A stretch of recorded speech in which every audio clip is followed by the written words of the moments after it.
నమస్కారం. అసలు పూర్ణాలు లేనిది నోములు గాని, వ్రతాలు గాని ఏ పండగ కూడా ఉండదు కదా! ప్రతి దానికి పూర్ణాలు ముందుగా చేసేస్తారు. పూర్ణాలు చేసుకునే వాళ్ళకైతే ఈజీగానే అనిపించిద్ది. చేసుకునే వాళ్ళకి కొత్తగా అనిపించిద్ది కదా! వాళ్ళైతే రెసిపీని పర్ఫెక్ట్‌గా ఫాలో అయిపోయారంటే ఎంతో టేస్టీ అయిన పూర్ణాలు అయితే కుదురుతాయి మీకు కూడా. సౌత్ ఇండియన్ ఫేమస్ స్వీట్ అని కూడా చెప్పొచ్చు. దీన్నైతే చేసుకునే విధానం ఏంటంటే సేమ్ ఒక్కటే కొలతలు తీసుకోవాలి. మినపప్పు ఏ గ్లాస్‌తో తీసుకున్నారో బియ్యం కూడా అదే గ్లాస్‌తో తీసుకోవాలి సమానంగా. నీళ్లు పోసుకొని కడిగి పక్కకు పెట్టేసుకుంటే అవైతే నానిపోతుంటాయి కదా! ఒక 3 అవర్స్ 4 అవర్స్ నానితే సరిపోతుంది. మినపప్పు ఉంది కదా! దాన్నైతే నేను మిక్సీ వేసుకోవడానికి మళ్ళీ దీన్ని శుభ్రంగా కడిగేసుకున్నాను ఈ పప్పు మొత్తం. ఇంకా కడిగిన తర్వాత కొన్ని మంచినీళ్ళు పోసుకుంటున్నాను మిక్సీ వేసుకుందామని. ఇలా దోసపిండి లాగా వేసుకోవాలి. దోసపిండి అన్నామని చెప్పి మరీ జవరుగా ఎక్కువ వాటర్ వేసేసి ఇలా పట్టుకోకండి. చక్కగా తిక్కుగా ఉండాలి. మనం ఆ పూర్ణాన్ని అలా పిండి మీద వేసామనుకో అది పైన కనిపిస్తూ ఉండాలి. నీళ్ళు ఎక్కువ పడి జారుగా అయిపోయింది పిండి అనుకున్నప్పుడు ఒక 2 స్పూన్స్ మైదా పిండి గానీ లేక గోధుమ పిండి గానీ కలుపుకోండి ముందుగానే. జారుగా అయిపోయినా కూడా వస్తుందిలే అనుకుని కానీ నూనెలో వేసారంటే లోపల ఉన్న పూర్ణం అంతా బయటకు వచ్చేసి ఆయిల్ అంతా కూడా ఖరాబ్ అయిపోతుంది. ఇప్పటివరకు పూర్ణం పూత పిండి అయితే చూసారు కదా, పై లేయర్ గా ఉండేదాన్ని ఇప్పుడు దాకా తయారు చేసుకున్నాం కదా. ఇప్పుడైతే లోపల ఉన్న పూర్ణం కోసం అయితే నేను పచ్చిశనగ పప్పుని ఉడకబెట్టుకుంటున్నాను. కుక్కర్ లో ఒక 3 విజిల్స్ పెట్టుకున్నామంటే చక్కగా ఉడికిపోతుంది. ఇంకా కుక్కర్ లో నుంచి తీసి ఆరబెట్టుకోవాలన్నమాట.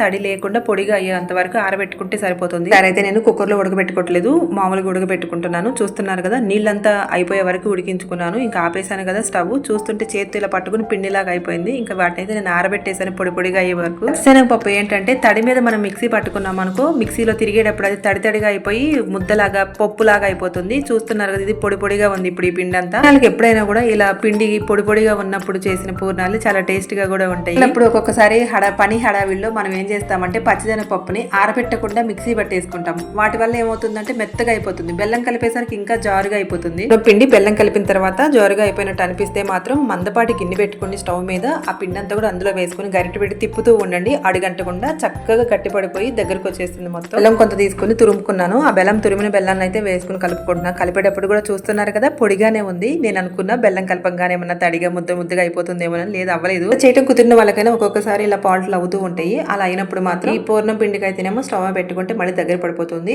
ఆ పూత పిండికి అయితేనేమో మైదా పిండి గానీ గోధుమ పిండి గానీ కలుపుకోవచ్చు, ఏం పర్వాలేదు. పూర్ణాల టేస్ట్ ని ఇంకా రెట్టింపు చేసేది యాలకులు మాత్రం కంపల్సరిగా వేసుకోవాలి. ఈ మిక్సీ పట్టుకునే ముందు యాలకులు కూడా వేసాను ఈ పిండిలో. తనకి పూర్ణం పిండి అయితే పొడి పొడిగా వచ్చింది. పోన్లే కుదిరింది. నేను కూడా ఇంకా చిన్న చిన్న లడ్డూలు చేసి పెట్టేసుకుంటాను మొత్తం.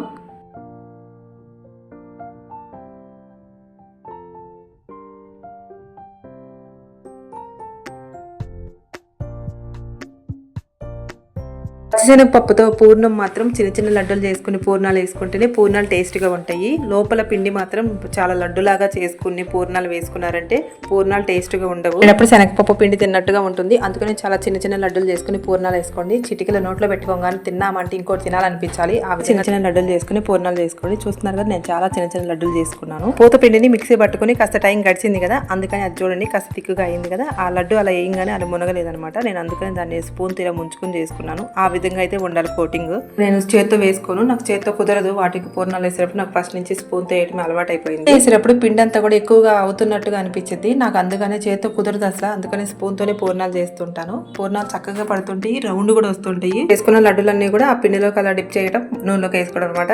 మంచిగా బోండాలాగా ఫ్రై గోల్డెన్ కలర్ వచ్చే వరకు ఫ్రై చేసుకుంటే సరిపోతుంది. ఇప్పుడు వేసిన పూర్ణం చూడండి, కొంచెం పిండి లోపల పిండి కనపడుతుంది కదా, అలాంటప్పుడు అప్పుడే వెంటనే ఆ పూత పిండిని అంటించేసేయండి. లేకపోతే అది ఫ్రై అయిన తర్వాత అంటించిన కూడా అంటుకోదు. పూర్ణాలు ఈజీగా కనిపిస్తే గానీ ఈజీ కాదు. ఎందుకంటే అవి బాండీలో వేసినప్పుడు కానీ లోపల పిండి కానీ బయటకు వచ్చిందా నూనె అంతా కూడా ఖరాబ్ అయిపోతుంది. అది చూసుకుని చిన్న చిన్న టిప్స్ పాటిస్తూ చేసుకుంటే బాగా వస్తాయి.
అండి మా పూర్ణాలు కదా, ఎందుకంటే మేము పూర్ణాలు మా అమ్మ చేసేటప్పుడు అయితే మేము చేసింది ఏం లేదు. మా అమ్మ మాకు ఆ పిండి ఇచ్చేసి లడ్డు చేయమనేది, లడ్డూలు చేసేవాళ్ళం. వాటికే మాకు చేయటం కుదిరింది. ఇప్పుడు మనం అమ్మ వాళ్ళు ఏ వంట చేసిన వాళ్ళకి హెల్పర్స్ లాగా మనం ఉన్నాం అనుకో, అన్ని ప్రతిదీ అందిస్తూ వాళ్ళు చేయమన్నాయని నోరు ఇవ్వడం, ప్రతిదీ చేసామంటే మనకు ప్రయోగాలప్పుడు అవన్నీ గుర్తొచ్చి మనకి చక్కగా చేసుకోవడానికి ఉపయోగపడుతూ ఉంటాయి.